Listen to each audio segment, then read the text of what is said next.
मोदी की किस्मत में है फिर से पीएम बनना। क्या जनता फिर से देगी मोदी को मौका? क्या फिर से देश में आएगी मोदी की सरकार? नमस्कार, धर्मिया के दर्शकों का स्वागत है। मैं हूं आपके साथ कविता राणा। इन्हीं सवालों के इर्द गिर्द देश की राजनीति इस वक्त घूम रही है। जी हां, तमाम राजनीतिक दलों का सिर्फ एक ही मकसद है, जैसे तैसे मोदी को हटाना है। साल 2014 से देश में चली मोदी की लहर को विरोधी देखिए अब तक थाम नहीं पाए हैं। आलम यह है कि चुनावी मैदान में विपक्ष पार्टियां लड़ने से पहले ही हाथ खड़े कर रही हैं, क्योंकि विरोधी अब मोदी के संन्यास लेने का इंतजार कर रहे हैं। ऐसे में क्या मोदी की किस्मत में फिर से पीएम की कुर्सी है? क्योंकि देखिए 14 में खुद पीएम मोदी ने 75 पार के नेताओं को कैबिनेट में जगह नहीं दी थी। लाल कृष्ण आडवाणी से लेकर मुरली मनोहर जोशी जैसे वरिष्ठ नेताओं को मार्गदर्शक मंडल तक सीमित कर दिया था। पार्टी 75+ का फॉर्मूला लेकर आई। बोला गया कि 75 की दहलीज पार करते ही चुनाव लड़ने का मौका नहीं मिलेगा। यहाँ तक कि गुजरात में आनंदीबेन पटेल को 75 की उम्र पार होते ही कुर्सी छोड़नी पड़ी थी, और अब अगले लोकसभा चुनाव तक पीएम मोदी 74 साल के हो जाएंगे। हालांकि पार्टी के चाणक्य कहे जाने वाले अमित शाह रिटायरमेंट फॉर्मूले से यू टर्न ले चुके हैं, ये कहकर कि हर किसी को चौंका दिया कि 75 साल से ज्यादा उम्र के नेताओं को चुनाव नहीं लड़ाने का पार्टी में कोई नियम नहीं है, ना ही ऐसी कोई परंपरा है। और अब ऐसे में गोवर्धन मठ पूरी पीठ के शंकराचार्य निश्चलानंद सरस्वती की भविष्यवाणी से बीजेपी के कान खड़े हो गए हैं।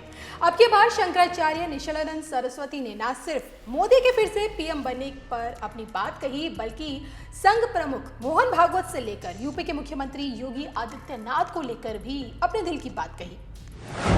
शंकराचार्य ने की योगी की जमकर तारीफ। शंकराचार्य ने भागवत को दिखाया आईना। शंकराचार्य ने मोदी पर की बड़ी भविष्यवाणी। भारत के हिंदू राष्ट्र होने की भविष्यवाणी करने वाले शंकराचार्य स्वामी निश्चलानंद सरस्वती इन दिनों देखिए सुर्खियों में है। मौका था एक धर्म सभा को संबोधित करने का, जिसमें स्वामी निश्चलानंद सरस्वती ने पहले तो संघ प्रमुख मोहन भागवत के लिए कहा कि उनमें ज्ञान की कमी है। फिर उसके बाद मोदी फिर से पीएम बनेंगे या नहीं, इसको लेकर अपनी भविष्यवाणी पीएम मोदी के कान में कहने की ख्वाहिश जताई।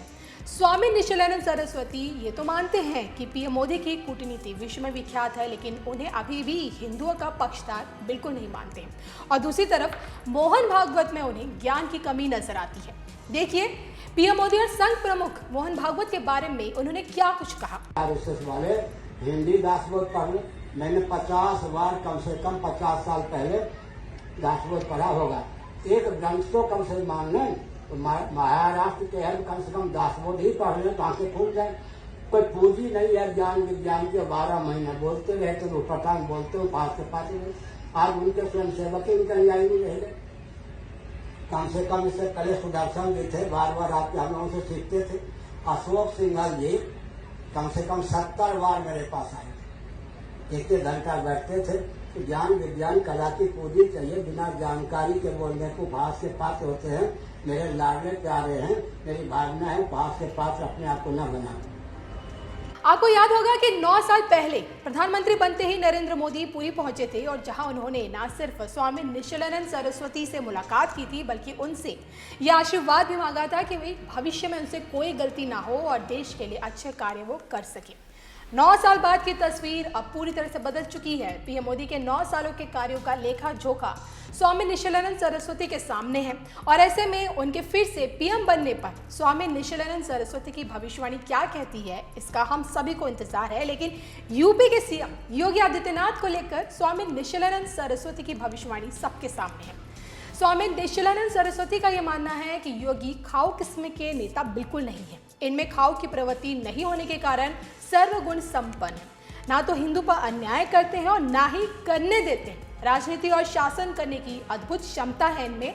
और योगी पर देखिए स्वामी निश्चलानंद सरस्वती का ये अटूट विश्वास इस बात का कहीं ना कहीं संकेत है कि योगी में अब उन्हें भारत का अगला पीएम भी दिखता है। बहरहाल 24 की तस्वीर में आप किन किन नेताओं को देखते हैं, प्लीज कमेंट करके बताइएगा।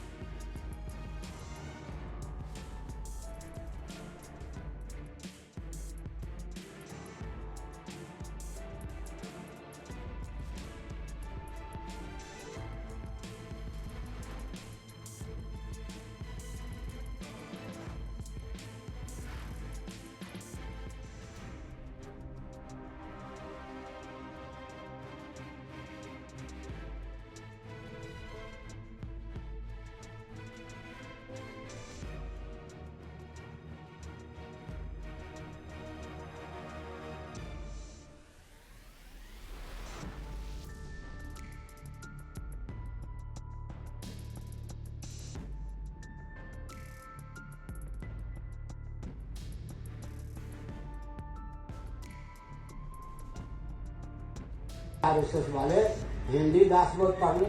मैंने 50 बार कम से कम 50 साल पहले दासबोध पढ़ा होगा। एक ग्रंथ तो कम से मान लें तो महाराष्ट्र के हैं कम से कम दासबोध ही पढ़ लें तो आंखें खुल जाए। कोई पूंजी नहीं है ज्ञान विज्ञान के 12 महीने बोलते रहते वो पठान बोलते हो पास पाते आज उनके स्वयं सेवक ही कहीं आई नहीं रह गए। कम से कम इससे पहले सुदर्शन भी थे, बार बार आपके हम लोगों से सीखते थे। अशोक सिंघल जी कम से कम 70 बार मेरे पास आए। एक घंटा बैठते थे। तो ज्ञान विज्ञान कला की पूंजी चाहिए, बिना जानकारी के बोलने को भाष के पास होते हैं। मेरे लाडले प्यारे हैं, मेरी भावना है, भाष के पास अपने आप को न बनाए।